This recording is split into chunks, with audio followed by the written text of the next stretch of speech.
In Chapter 7, we're going to be talking about something called a polynomial. Kind of a big fancy word for numbers attached to letters and sometimes exponents. Some definitions are written on this page, and you may want to take a moment to copy them down or read them through. But a polynomial basically looks like these examples down here. 5x plus 7 is a polynomial, or 3x squared plus 2x minus 7. Even down at the very bottom here, we have another polynomial.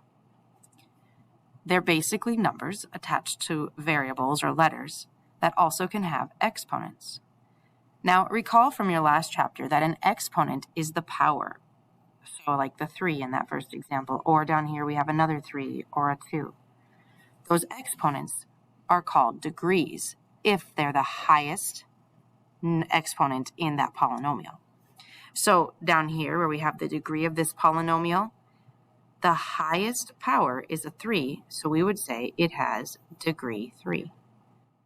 One last thing you should note, we prefer that you write polynomials in descending power order, so we call that standard form.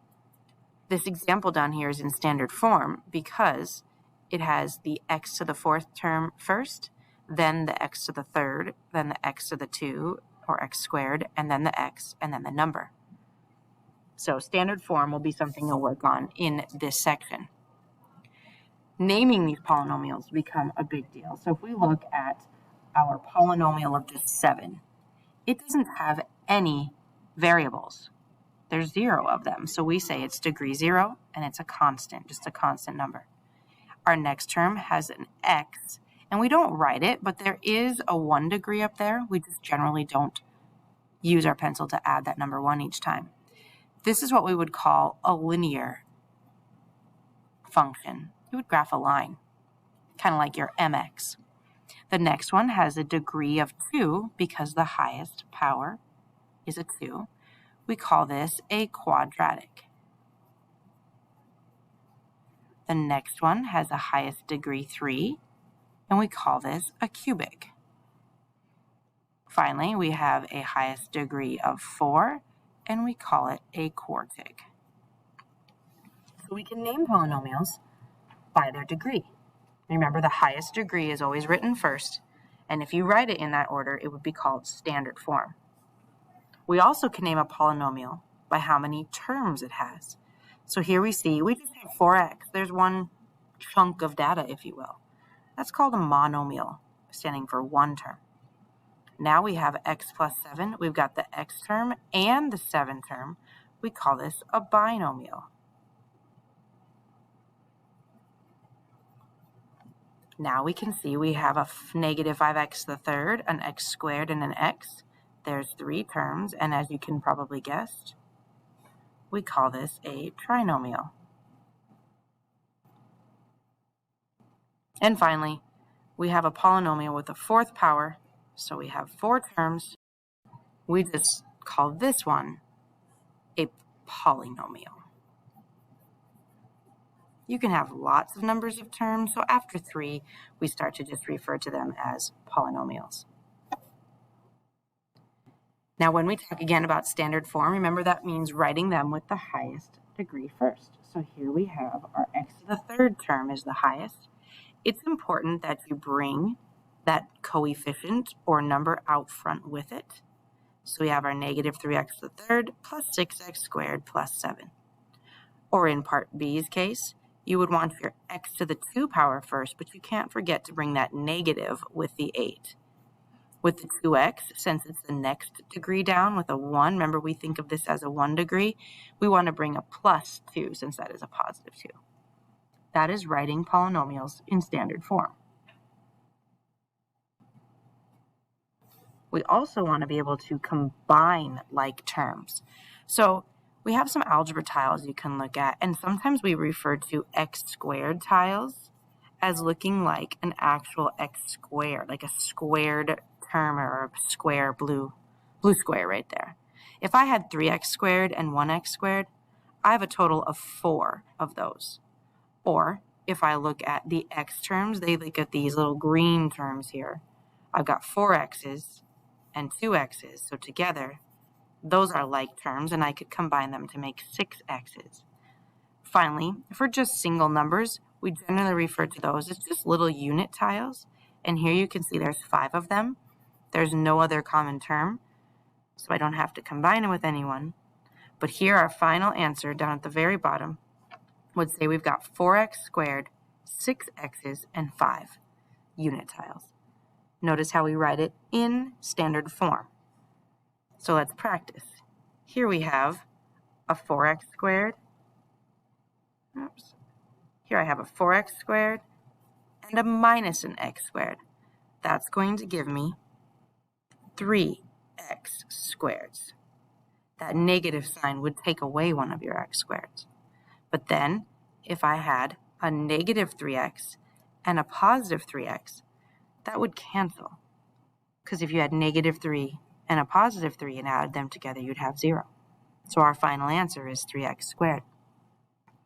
Looking at part B, let's look for some common terms. Here I have a 7y cubed and a 5y cubed. So together, that would make 12y cubed. And then I have negative 3y and a negative 2y. That would make a negative 5y. The last term I have that I haven't included is a plus 7. And since there's no one to combine it with, I would just have plus 7. Sometimes it's written a little differently, but when you see the word simplify, it means combine what you can.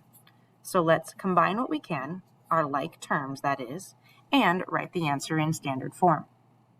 I have a 3x squared, but there is no x squared term in my second binomial. So I'll just have 3x squared. Then I've got 2x and a negative x. Notice I'm adding them. 2x plus a negative x, just like I would have 2 minus 1 is 1x. And then finally, I've got my positive 9, who goes with no other term in the other binomial, so I have plus 9. Continuing in the same fashion, I would have a negative 2x squared, my 5x and my 3x. Notice that I'm adding. It's very important we note the operation is add.